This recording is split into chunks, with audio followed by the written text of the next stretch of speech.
Hey dudes, welcome to Splat from the Past, the only 80s themed horror and sci-fi show where things can get totally radical.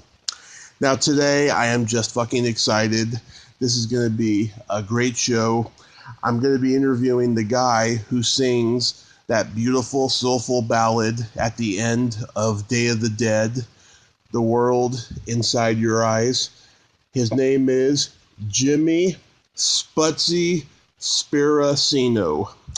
And I'm going to have him on the show today. We're going to talk about how he got involved with Day of the Dead, how he got involved with music in general. I was looking up his career. The guy opened for Chuck Berry, James Brown, and several other great musicians. And I'm going to find out all about it and find out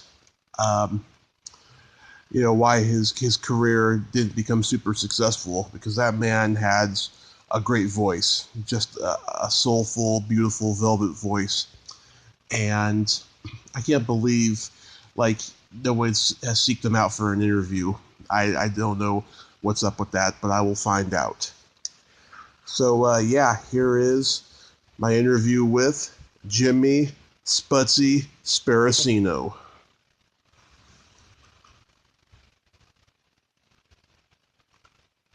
Hello. Hey, Jimmy. Welcome to the show. How are you, sir? Doing great. How are you today? Oh, I am great. It's such an honor. Thank you so much for taking the time this morning. Oh, well, thank you for having me on. Thank you for getting up this early. Absolutely. Oh, I've gotten up earlier than this, I tell you. Well, good for you. Anyway, good morning. Thank you. So, first off, I want to ask you, how did you get the nickname Sputzy, and what does it mean? All right. Sputzy is a German word. It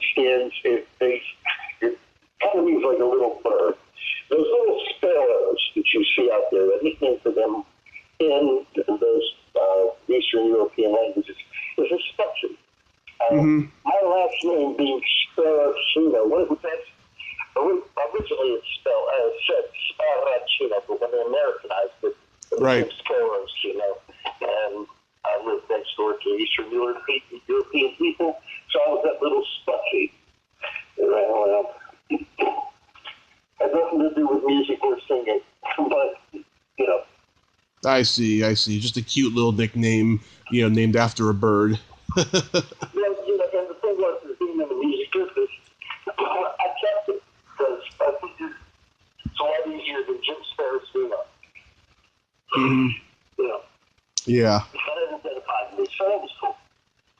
Nice. So, going back to the beginning, did you fall in love with music early on? Oh, yeah. Ever since, I was the first time at least my mom says, the first time that I ever mentioned playing guitar, I was like 4. And I had one by the time I was 6. So I just grew up with it and fell in love with Ray Charles when I was 11 or 12, and I haven't been right since. But it's been a long journey. Yeah, it has. So Ray Charles was an influence. Who else was influenced? Oh, see, during those days, you only had certain radio stations to listen to, and mostly AM stations. You weren't getting an influx of blues. You were getting more of the English pop stuff that was coming around, and I really was never a big fan. And then you had Motown, and I was a fan, but not a really big fan as most of my contemporaries were. But when the Southern soul, we started getting Otis Redding and Wilson Pickett, and Aretha Franklin and all that Muscle Shoals and the Memphis Sound, that really got a hold of me, and that was the beginning of what I call my musical career. And since then, I've been in love with soul music, that kind of soul music. Yeah, I love that Memphis Stack soul music. It's the best. Oh, Man, it's heart-wrenching. I mean, you listen to Otis sing something like Try a Little Tenderness or These Arms of Mine. And yeah. I've been loving you too long. I mean, that's the real deal. See, Motown, the problem with that was, it was pretty happy music, because Big Gordy was shooting for the white audience, and I get it, but when you're singing a song like I'm Losing You, I know you want to leave me, but I refuse to let you go. And I was real happy. I ain't too proud to beg on me, come with it. That's like, that to me doesn't sound happy. Yeah, I'm a big Motown guy. So guitar was your first instrument? Yeah, pretty much my only instrument. I mean, I've played keyboards and, things throughout the years in different bands. I'm not really a piano player as such, but I've played keyboards, a little bit of organ, because I always thought that you have to have somebody bad on the B3. I was just, and I always did want to learn how to be a bad man on B3, but never amounted to much, but guitar's been my mainstay. Yeah, growing up in the Bay Area, my dad had a band, and he tried teaching me to play guitar many times when I was a kid. I never was able to master it. Well, it's funny. It's like I taught guitar for a while, and I say to kids, first of all, I believe everybody that picks up an instrument should actually start on a piano. It gives you a better understanding of what music is, how it all fits together. And then usually picking up another instrument becomes like a second move. But also, with an instrument, especially like a guitar, especially if you start on guitar, the more time you put into any instrument, the more you're going to get out of it. And that's what, when you fall in love, that's what they say, you fall in love with an instrument, because that's what you want to do. I rather playing guitar than playing baseball. So, besides that, you had a lot of fun. You had guys that played music with you, and it was all about learning as you were sitting down in the garage and playing with everybody. So it was a lot of camaraderie. Yeah. Do you remember the first album you ever bought? Oh, absolutely. Ray Charles Goes Country. I never heard that album. Is it good? Oh my. It was, I'm going to assume that it was back in the mid-60s. I'm born in 54. But the mid-60s, there was such an influx of all kinds of music. I mean, you had the Beatles, you had the Stones, and everybody was learning from everybody. They were all stealing from Muddy Waters and Howlin' Wolf, and just, Ray was taking music into different directions, just being Ray. And that was the coolest thing about Ray Charles, is he could sing anything by anybody and make it Ray. If you listen to him do Beatles songs, I mean, he puts an edge on them that I never thought was possible, and it was true genius. So, yeah, it was Ray Charles. Ray Charles Goes Country, yeah. But you have heard the songs, I know you have. Oh, it's crying time again, you're going to leave me. Oh, yeah. I know you've heard. I mean, there were a lot of songs on that album, I'm sure you know. Oh, yeah. I'm actually looking it up. That actually came out in 62. Was it 62? Okay. Yeah. Yeah. I don't remember. Listen, there's so much music going through my head. So many years ago. Yeah. And it was a number one record, too. Was it really? Yeah. Yeah. I attribute, and I know this is crazy, everybody, they talk about the king of rock and roll. Yeah. And I mean, it's just that anybody that's anybody is going going to at least acknowledge Ray Charles. Yeah.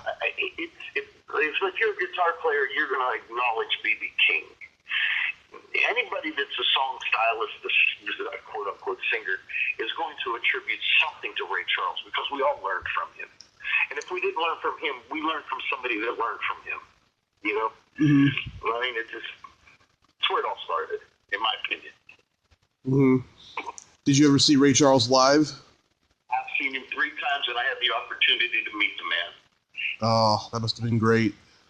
Oh, it was one of the biggest thrills of my life.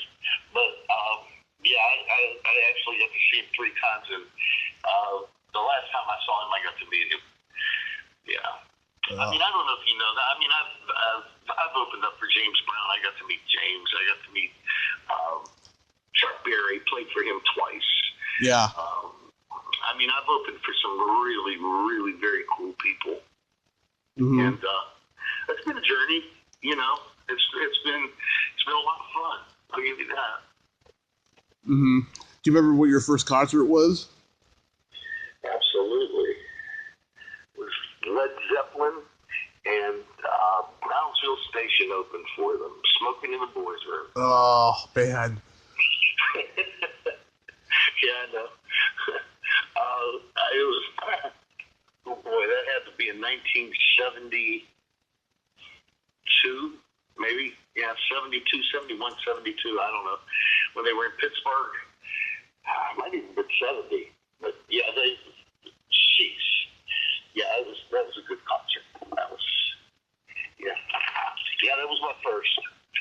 Nice. That was a good one. You hear Jimmy Page play, but it's like, that's one of those things that you'll never forget. You know what I mean? Yeah. the whole spectacle of it.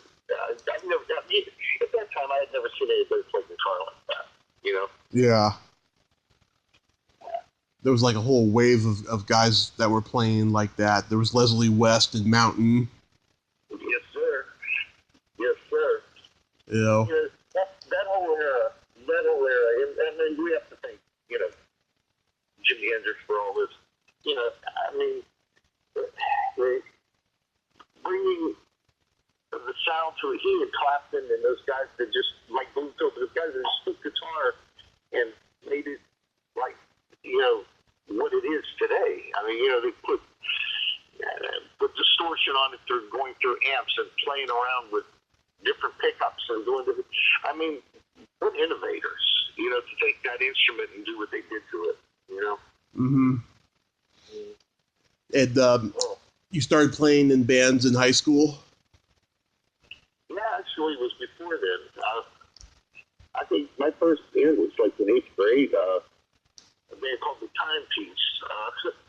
But you know, it was 5 guys, and we played Archie Bell and the Drills, and Mustang Sally, you know, stuff like that. It was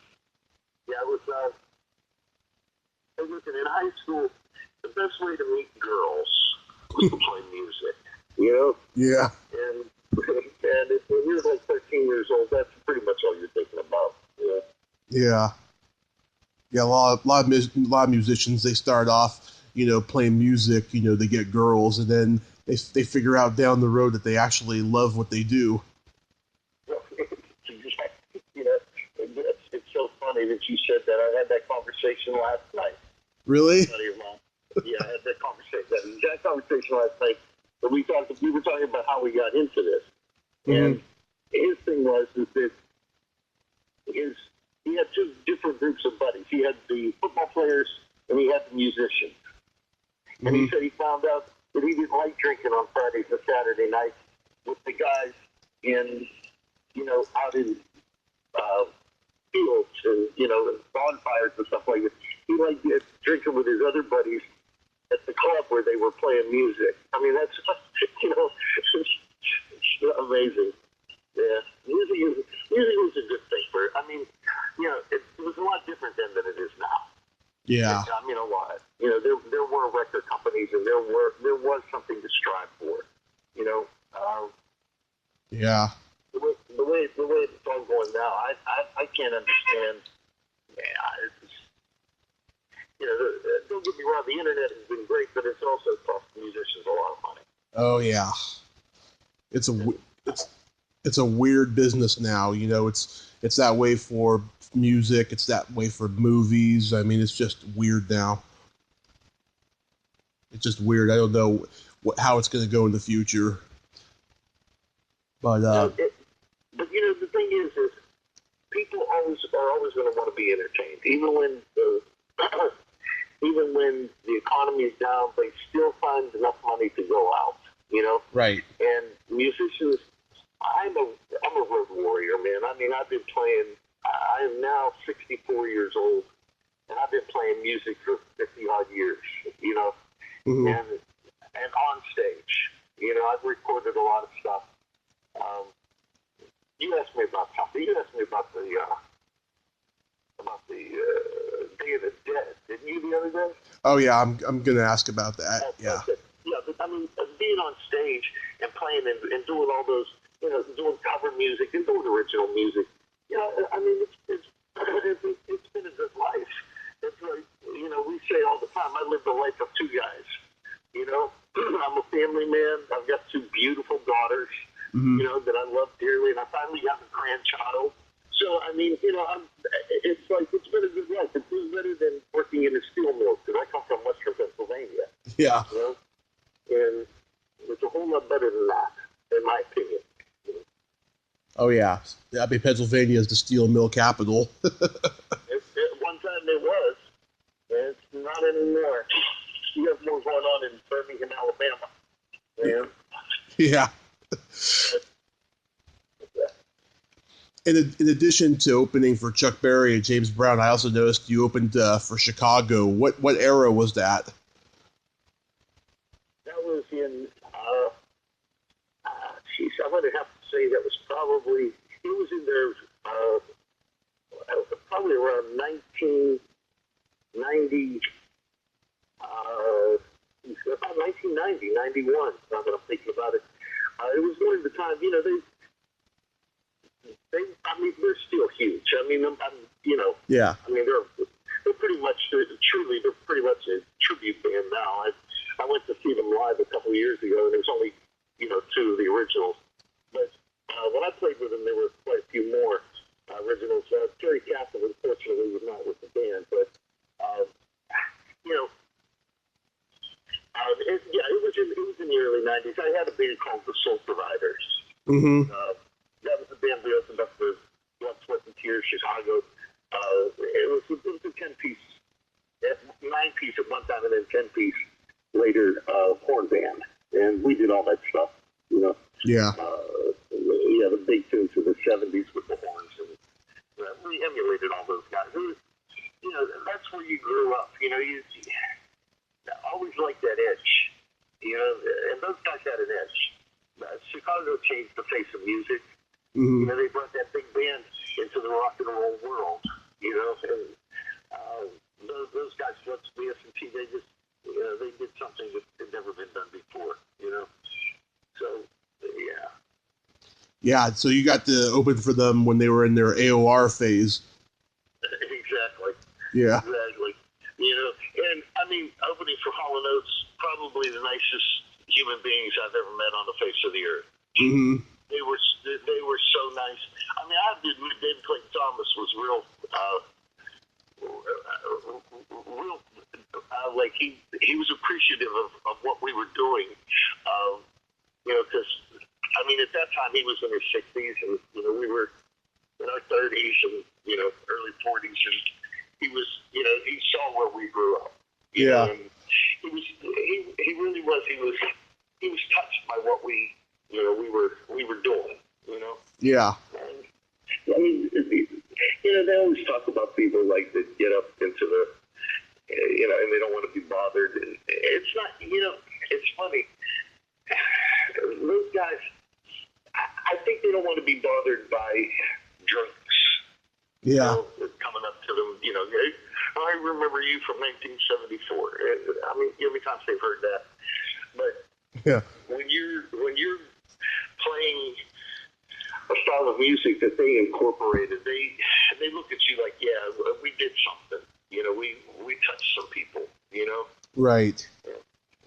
So they're awfully kind, you know.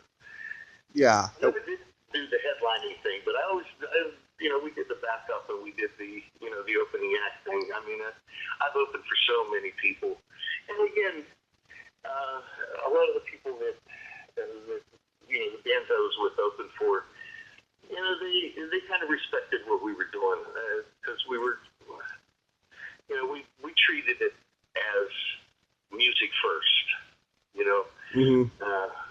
So I think they appreciated that.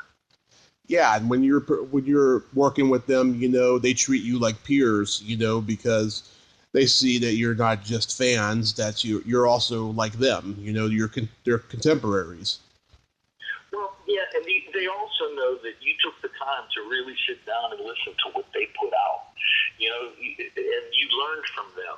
They you know, David Clayton Thomas. I mean, I don't know if I'm sure you've heard some of my stuff, and Yeah. I grew up listening to, like I said, Ray Charles, Tom Jones. I like that huskier voice, David Clayton Thomas, Otis. I always wanted to, you know, when I was young, truly, don't get me wrong, I always wanted to be Ray Charles, but I had a tendency to drift more toward Tom Jones-ish, you know, that David Clayton Thomas, you know, dirtier white guy sound, you know, and when they know that you've emulated them, you know, I don't know, it's a feather in their hat. They touch somebody, you know. I saw your rendition of "It's a Man's World" on YouTube. Oh, yeah, that was pretty interesting. As a matter of fact, that was the first. Believe it or not, that was the first time that we had ever played that. And the sax player, a really good friend, Kenny Blake, he was on BET for a really long time. Kenny had his own show on there, Black Entertainment TV. He was the host and had a lot of jazz artists on. He's a buddy of mine from Pittsburgh, and it was so funny. We were doing a fundraiser, and I saw Kenny in the audience, and I was walking past, and he said, I said, "Who are you playing with tonight?" He said, "Nobody." I said, "You want to play?" He said, "Sure." I said, "You have any saxes?" He said, "Always in my car." I said, "Go get one." And he said, "What key are we going to play it in?" I said, "C sharp minor." He looked at me like, "What?" and I told him it's Man's World, you know, James Brown. He said, "Oh, yeah." He said, "I'll be right back." We got on stage, and Kenny wasn't even in the room yet. And finally, he comes walking in, puts his case down, stands up on stage, and we started playing. And that was what came out of Kenny's mouth. I mean, the man is he's just one of those guys. And if you heard the cut, so you know how good he is. You know. Yeah. Great player. Yeah. So let's get into Day of the Dead now. In 1985, George A. Romero makes the third Living Dead movie, Day of the Dead. How did you get involved with the music for this movie? Okay. I had been working with a company. I had put out a couple albums, and they were albums at that time, with a company called Saturn Records. Yeah. Tom Causey was the producer and owner of the record company, and he had, his big claim to fame is bringing chic to RCA. He was an A&R guy, and he brought chic into RCA. He was actually working with Buddha when he found chic. So anyway, I had signed with Tom Causey, and we had done a couple albums, and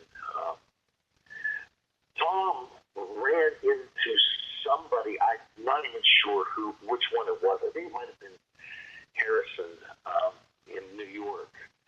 And they said that they wanted to do some songs for the movie. And Tom got all excited. Tom called me and said, "Hey, we have a chance right now to do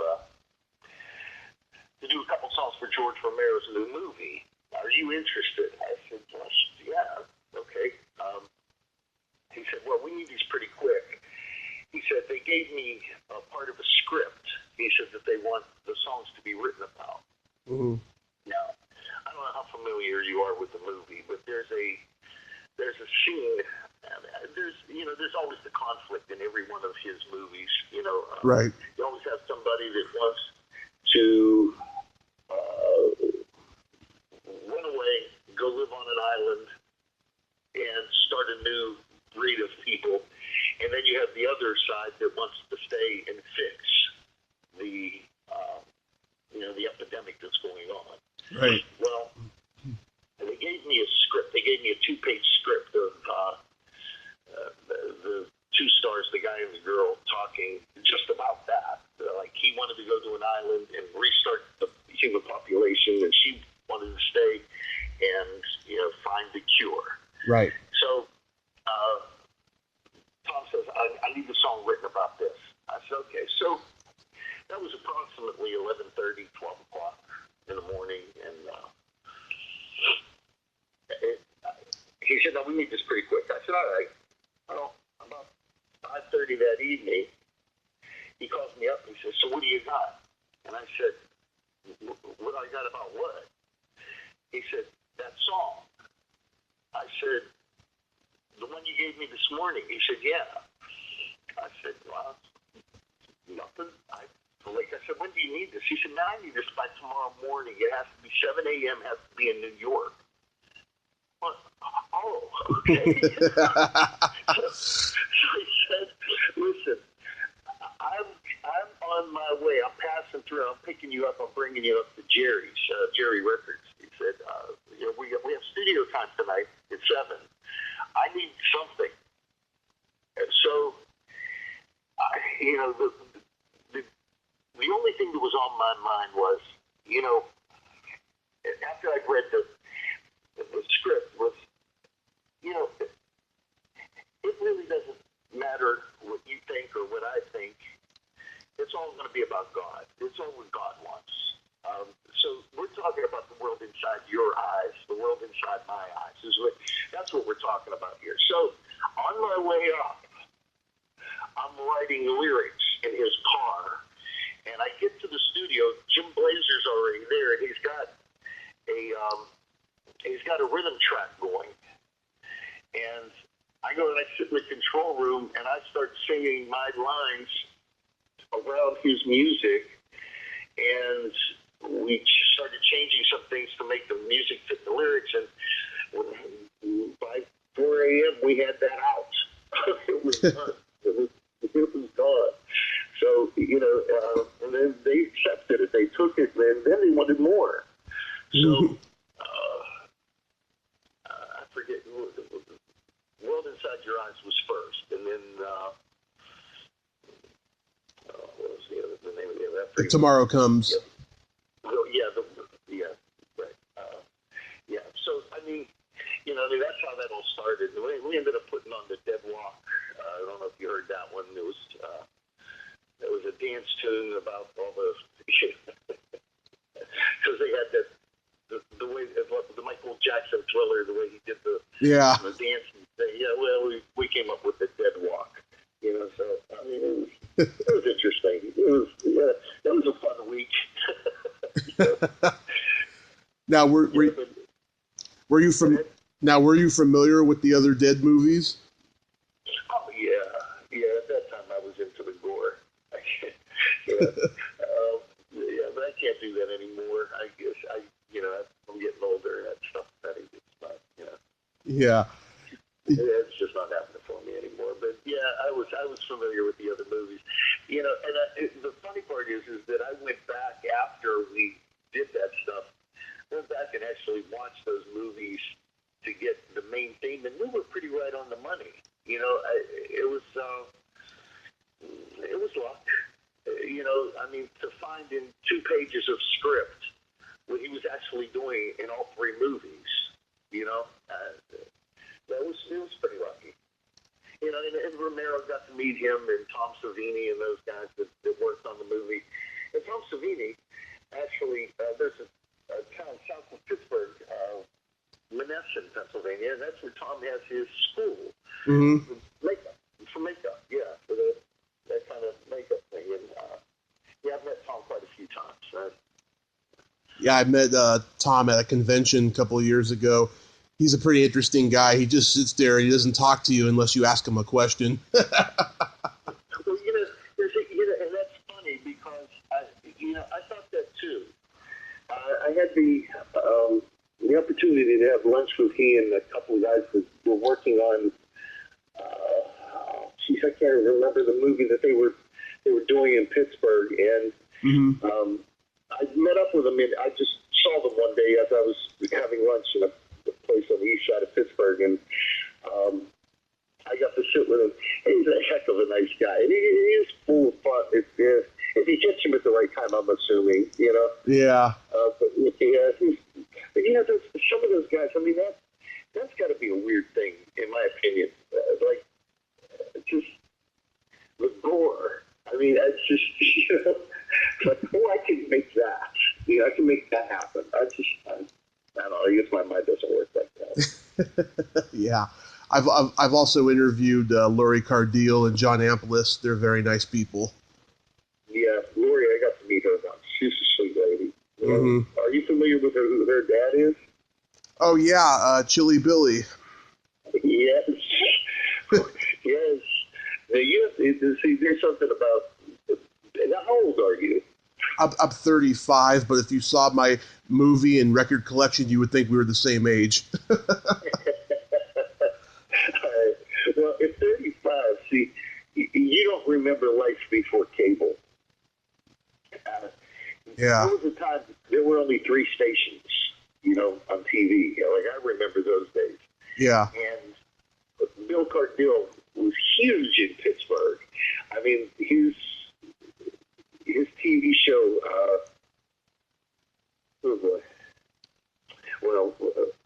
Chiller Theater was on at 11 o'clock on Saturday nights. That was the only thing that was on Saturday nights, 11 o'clock. That was it. You had 3 stations, and that was the only show that was on. So you watched all those movies at 11 o'clock, those B movies that he had. And Bill, I got the pleasure of working with Bill in Pittsburgh, and he had a girl on the show called Terminal Stare. And we used to do Halloween with him. My band, Modern Man, did Halloween with him for years in Pittsburgh. What a great time Bill was. He was a good guy. Then I met Lori when she was real young, and then I finally met her later after the movie. Nice lady. Yeah, very nice lady. Did you think to yourself that this movie was going to lead to you having a major contract with a huge record label? No, I thought that when it was brought to my attention about doing that, the songs to what it was to be was that we were to do more music for more movies.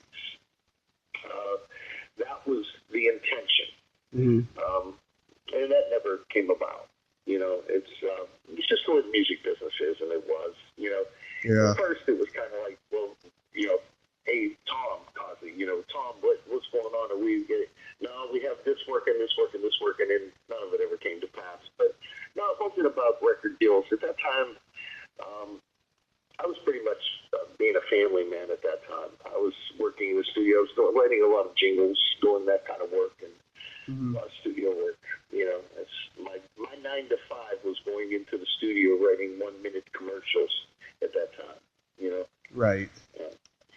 So, it really wasn't about getting a record contract. My days for that were over. I was in my 40s. I mean, at that time,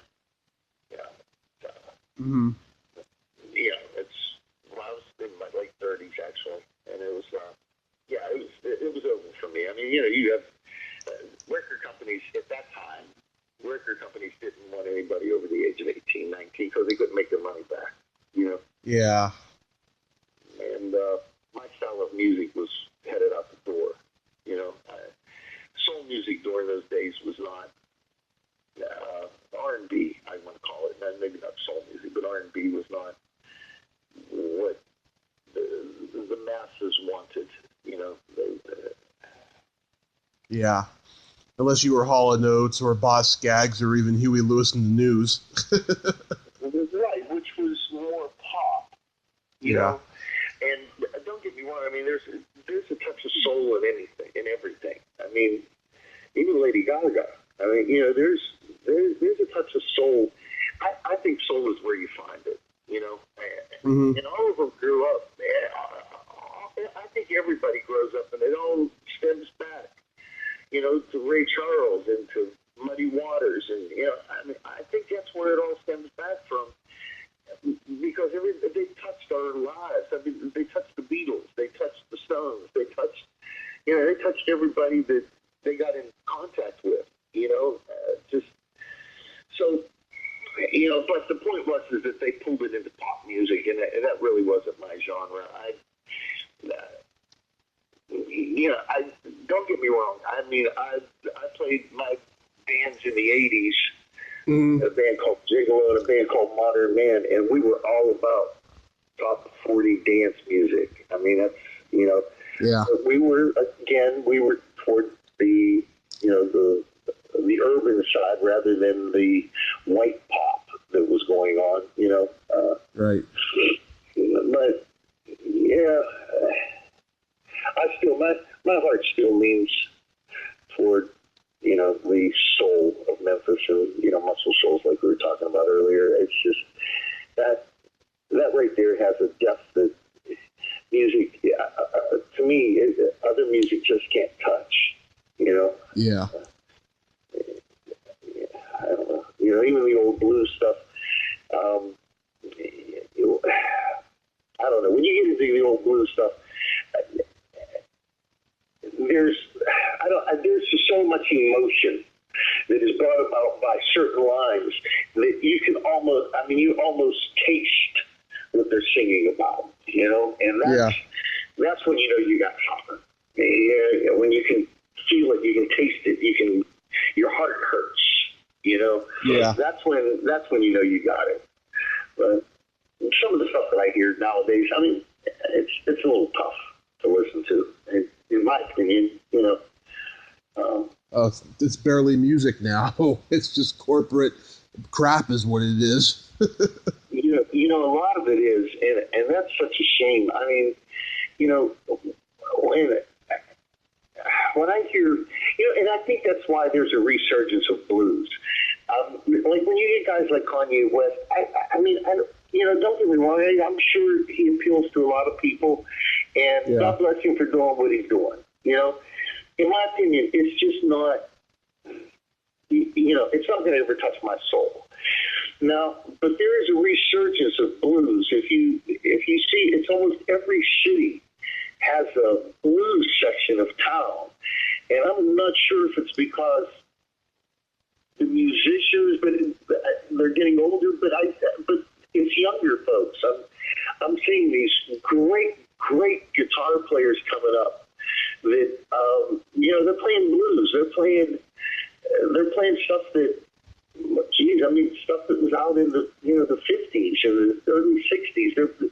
You know, and that makes my heart feel good. You know, and again, and it's almost every city. I mean, I live down in Destin, Florida, and any night of the week I can go hear blues here. You know, and you can do that in Pittsburgh again. At one point, there was nobody going to see that stuff, but you know, it's. I think people are getting tired of the type of music there is, and you know, the production. Especially when you had the big companies, you know, everybody wanted to be that Michael Jackson production, you know, 40 tracks, just all kinds of stuff. And now it's all getting down to listening to a real drummer, a real bass player, real keyboard player, real guitar player, and you know what? You don't need 35 percussion tracks. You know, I think everybody wants to get it simpler, you know, and I mean, that's where my ear goes to now. The less stuff I have to dissect when I'm listening to a song, the better off it is for me. You know? Yeah. Do you ever sing those Day of the Dead songs in your shows? I haven't for a long time, but I did. I did do those for quite a while. In Pittsburgh, when I was living there, this is back in the late 80s, there were a lot of people that, really dug the movie and dug the songs. And I was doing them, for a while on stage. But, you get a new group of people that are coming through and they don't know the Day of the Dead. They don't know Sputzy. They don't know what. They have no idea. You know what I mean? So, Yeah. I mean, I quit doing original stuff on stage when I learned that it's a job, and if you want to keep making money as a job, you better play what people want to hear, Mm-hmm. And do they want to hear the world inside your eyes? Not necessarily, and I get that. I mean, I do. It's funny because you asked that because, like, moving to a new area of the country, like I'm down in Destin, Florida. I've been here for 3 years, Mm-hmm. and I've, I do a solo act now, and Mm-hmm. people, they'll come and see me, and they go on my website, they see what I've done, and then they'll go and they'll listen to some of the stuff on YouTube and and all this other stuff, and they'll come in and they'll ask me to do those songs, because it's new for them, and that's pretty, that's a gas, when they come up and they do that, but it's just Yeah, I get really emotional when I hear The World Inside Your Eyes because of two things. In 2004, I was watching Day of the Dead a lot after my grandmother had died, and the movie and your song got me through depression. And then in the last 18 months that George has been gone, I get really emotional hearing the song because, in my opinion, this was his last great movie. And then after that, he kind of became demonetized by the studio system, and he didn't get a lot of director's cut on his movies. And so it really, for me, signals, the end for him, in his film career, that listening to that song. Yeah, if you take the song, I'm pretty proud of that song, especially the way it was written. I said this earlier, it was pretty much luck. It was happenstance. I mean, it was just, okay, this rhymes. But as I was sitting in there and I was trying to pull this thing together, I was feeling emotion as I was writing it, Right. because, I mean, listen, perception is reality. Right. I mean, you know what I mean? What's reality to me is not reality to somebody else. And that's what that song is all about, Mm-hmm. And that's why you can take it and put it into different situations like you have done, and that is really very cool to me that you would say that, because I felt that. I feel that every time I hear the song, Mm-hmm. Now, believe me, I don't listen to that song every day of my life. Yeah. And I'm sure you don't either. But, I do a lot, but not every day. yeah, trust me, I've heard it a lot too. But it was, like I said, it was pretty interesting the way the whole thing went down for it to come out the way it did. It was like I said, it was happenstance, and I guess there is a reason, Mm-hmm.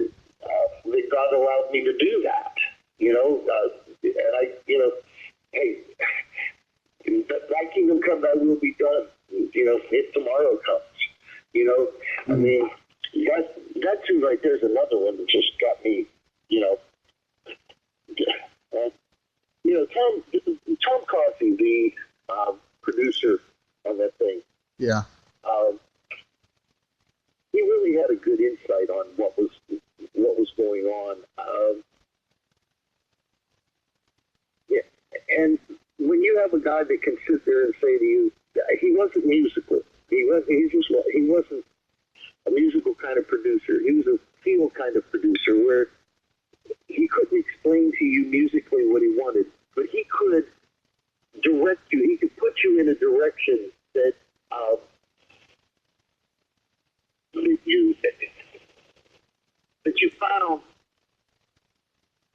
you found what a lay person would want to hear out of a tune. You know, it wasn't all musical. It was all about emotion with Tom, and that was he was pretty cool on that whole thing. Yeah, man, I got to say, I mean, he added a lot, not lyrically, not musically, but the whole emotion of the thing. Because you have to remember, again, here we are. It is now midnight. We've been working on this thing since 6 o'clock. Not walking in with nothing, and then walking out with something. You know, and I mean, everybody's head was just in one spot. It was, you know, so it was pretty much it was a mix that just worked at that moment. You know, and I mean, I guess that's when the best music is done. You know, in my opinion, I don't know. Oh yeah, when it's written under pressure and you only have a certain amount of time to do it before the deadline. Oh yeah, I mean, magic has been written under that strain. I'll tell you. Oh, I mean, you know, and don't get me wrong. Like Jason Mraz. I'm with Jason. I don't know if you know who Jason Mraz is. But, oh yeah, he did. I'm Yours. Okay. Yes, that's exactly right. Yeah. And you know, and that's funny because he says, that song took me 15 minutes to write. I'm Yours. He said the ones that I spent months thinking. He said they're album cuts and nobody will ever hear them. You know, but it's true. It happens. You know, sometimes you look at magic. You know. Yeah. I think that we did that with Dead Tunes. You know, that whole experience was. See, we were all pretty much studio guys where we spent so much time in the studio that it wasn't like, I think that vocal was done like maybe the second time through I was done with it, you know, because we had no time and we didn't have the tools that they have today to, you know, to input and cut and do things like that. We had to redo the whole line or, you know. Yeah. And so it was like everybody was just on their money that night, you know. Mm-hmm. Yeah. Yeah, and Jimmy Blazer, I mentioned his name a little earlier. He's living in California now. But what a great musician!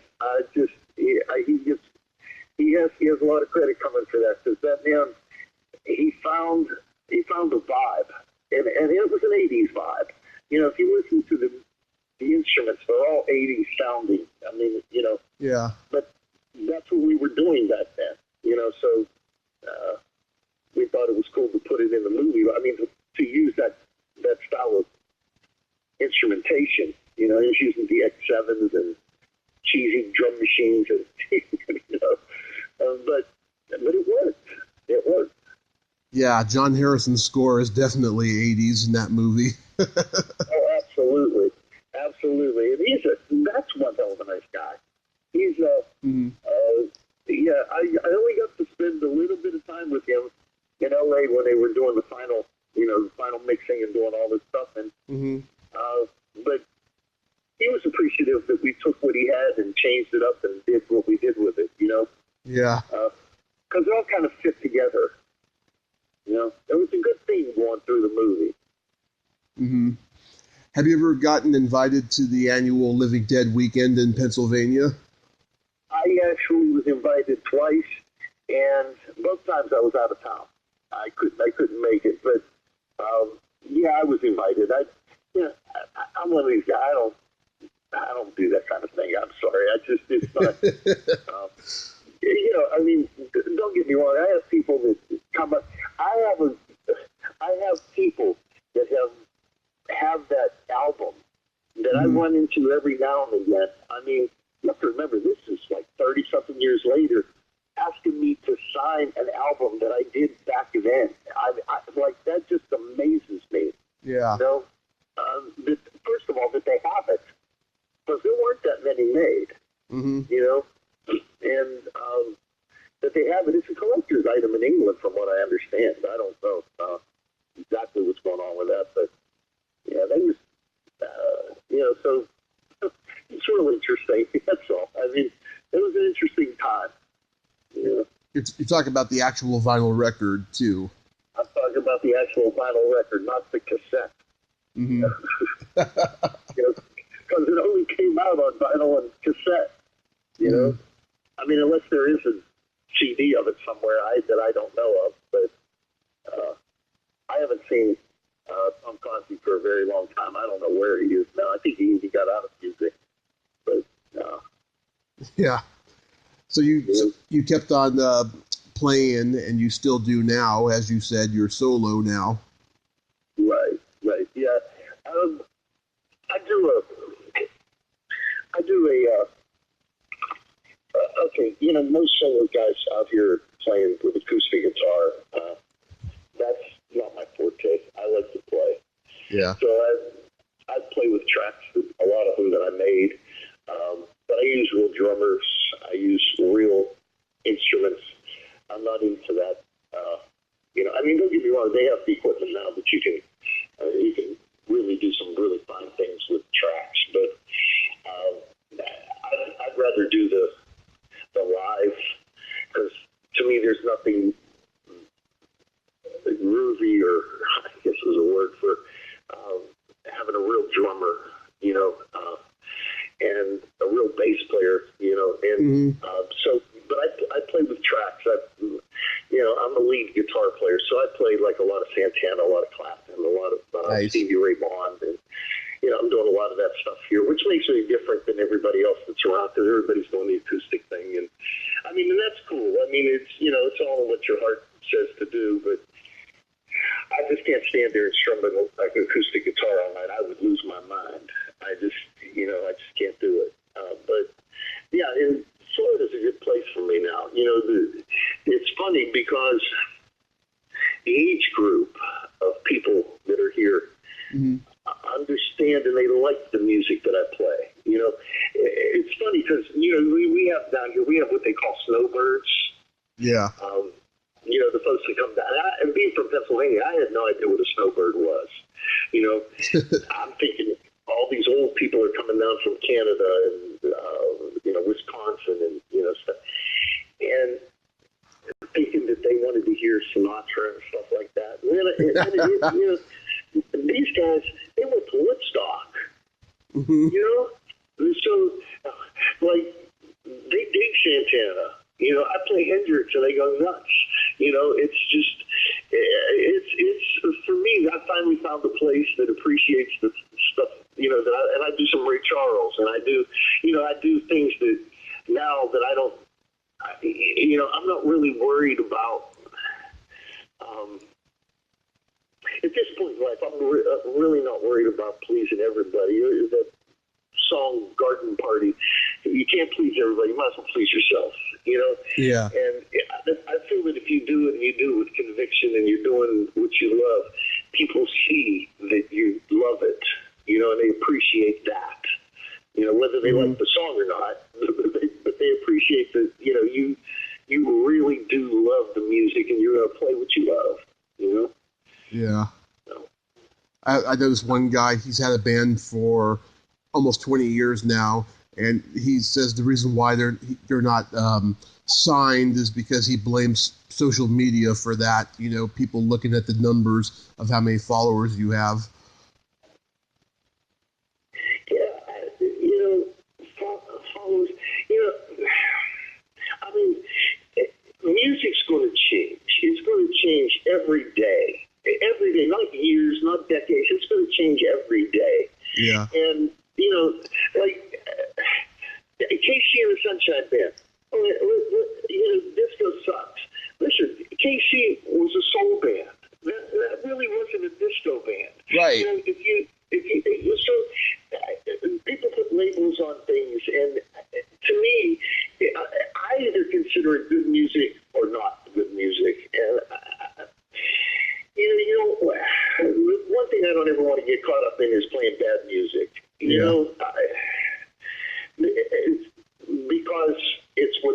Because I have a group of people that like it do that Motown, and people like it today, I'm sure they're always going to like it because you always have somebody in the audience is going to scream, play something we can dance to, Yeah. And, but if you give them Otis Redding, you can dance to that, and it's just, again, follow the heart. I think musicians, especially the young ones, I'm seeing, like I said, I'm seeing blues clubs come up, and I'm seeing young guitar players. There's 2 or 3 really, really fine young guitar players in Pittsburgh that are going to do something. There's a boy, Kitsuris, I think is his last name, and Dittner, another kid they're like 15, 16 years old, and they are playing. I mean, they're playing real. They're not, they're not joking around. These kids, they're 15, 16 years old, and they are on the money. They love the instrument, and they're learning from the best, And these guys, their music is going to last. Good music lasts. You listen to the Stones, you can listen to them today and still get the same feeling you got from them in 1964. Yep. Stuff like, Ice Ice Baby, it's just not going to, you're not going to get that same feel that you got back then, Yeah. Music's going to hang around, and that music's not. It's just that simple, I think, Yeah. Do you have any gigs in your area coming up you'd like to plug? Well, I do. I do smaller clubs now. I play at a place called the Cabana Cafe, and I play that on Wednesday nights. It's a beach bar. Mm-hmm. It's down by. Have you ever been to the Gulf Coast of Florida? No. Well, let me tell you, it's the closest thing to paradise you will ever see in the United States. I know you live in California. I understand that it's beautiful there. I've been there quite a few times, but where I live is southern. I'm in southern Alabama is where I am. I mean, I'm on the Gulf Coast in Florida, and I'm 2 hours from Alabama. But it's probably the most beautiful place I've ever seen in the United States, and I've been in pretty much all of the United States playing around, but it's gorgeous. I live in paradise, and the beaches are the prettiest in the country, and even in the world. I mean, it's powder white sand and emerald green water, and it's just but I play at a beach bar on Wednesday nights, the Cabana Cafe, and then I play at a place called Tuscany on Fridays and Saturdays, and there's an AJ's. AJ's is one of the top 5 bars in the country, and I play there on Sundays every now and again. And listen, I'm 64 years old. I don't do this because I have to. I'm at that age where retirement's looking me in the face. But musicians don't retire. No. We play because we want to. Right. I'm going to retire the day that I fall over on stage. Yeah. I mean, that's when I'm going to quit playing. But the gigs out here. I call this semi-retirement. Because I'm living in a community that is just. It's just so beautiful down here, and the people are so nice. And it's one thing I learned about the South. People down here are on, I call it BPT, Beach People Time.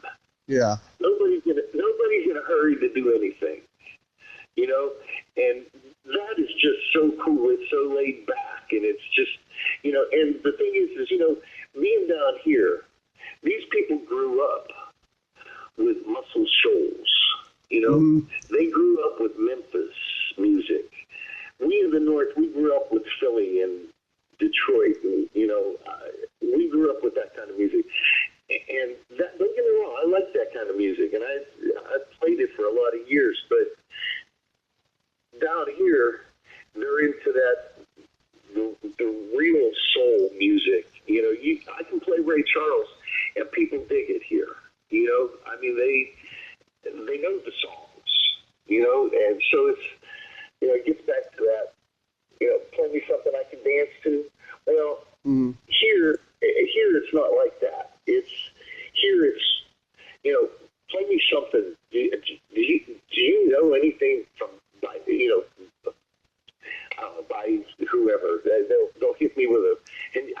like, really? You really want to hear like Muddy Waters? Okay.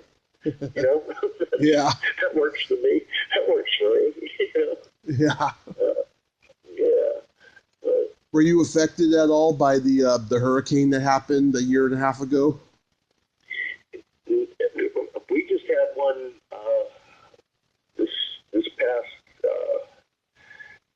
this past year.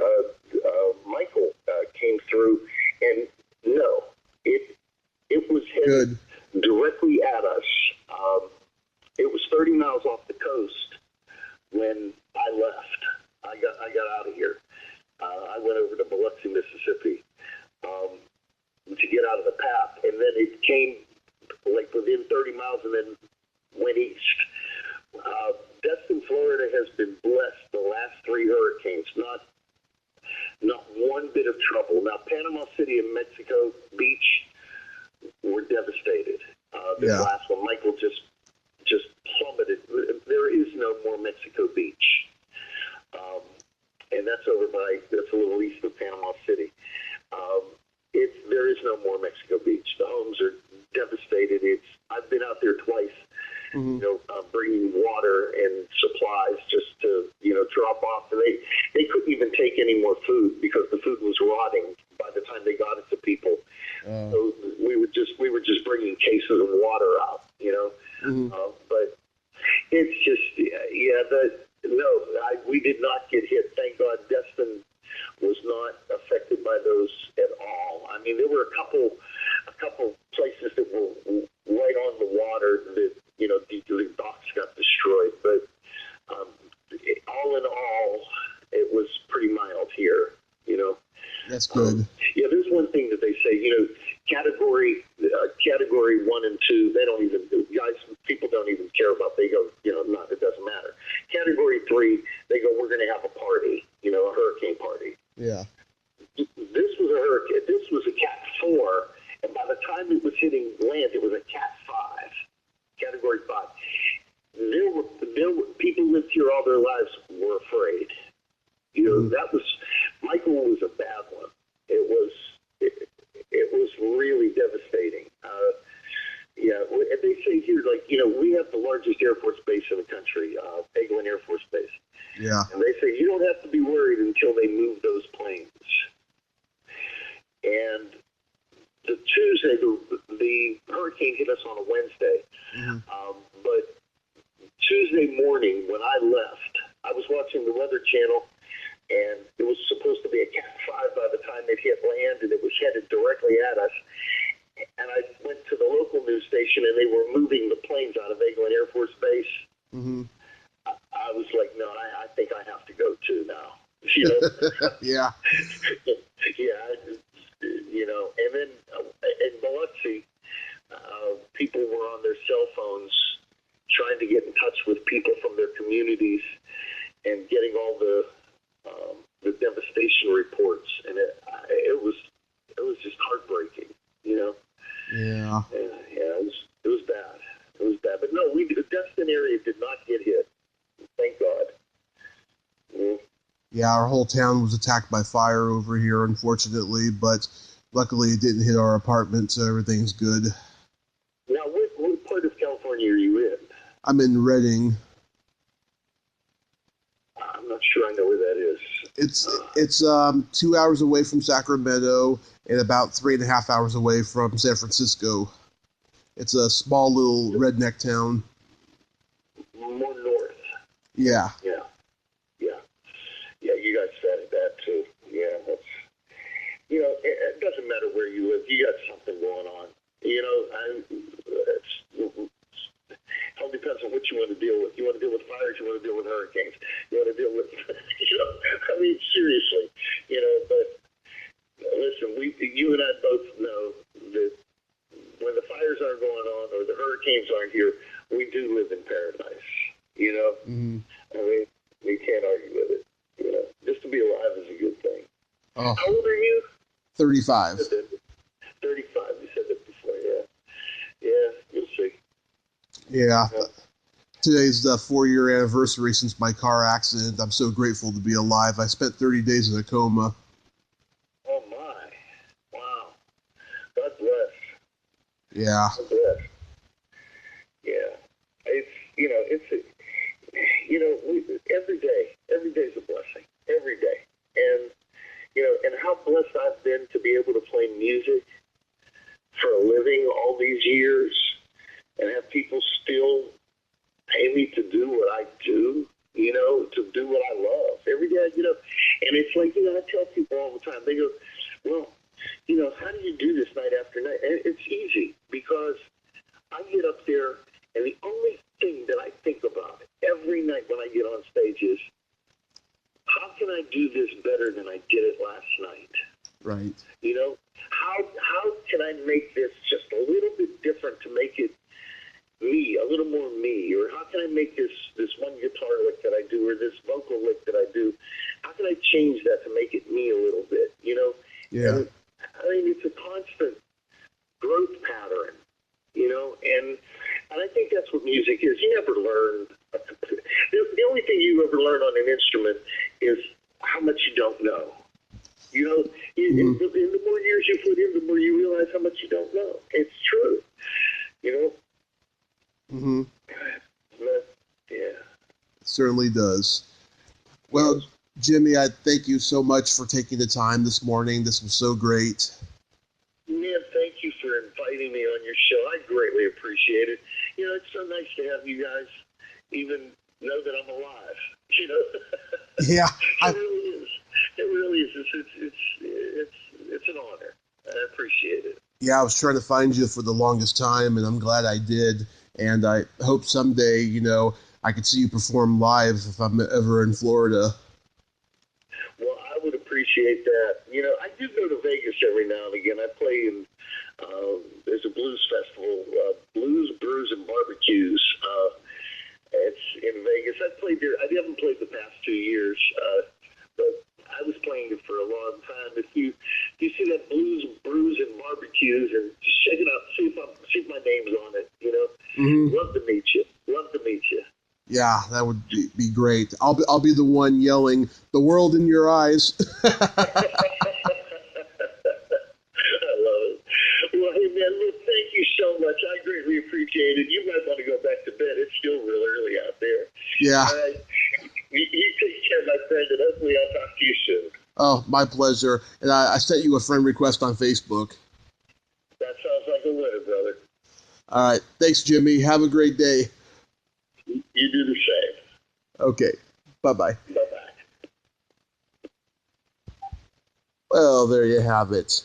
Jimmy Sputzy Sparacino. Ain't he a cool dude? Oh, I can't believe it. I mean, just his wisdom and his insight in music, and he's practically a philosopher, too, as well. I hope I get to meet you someday, Jimmy, and see you perform live. That would be great. If you like this video, everyone, please subscribe to my YouTube channel, add me as a friend on Facebook, join my Tommy Kovac comedian page on Facebook, follow me on Twitter and Instagram, and all that fun stuff. Well, that's all the time we have this week on Splat from the Past. Until next time, this is Tommy Throwback Kovac saying, there's no shame in living in the past, because the present sucks. Later, dudes!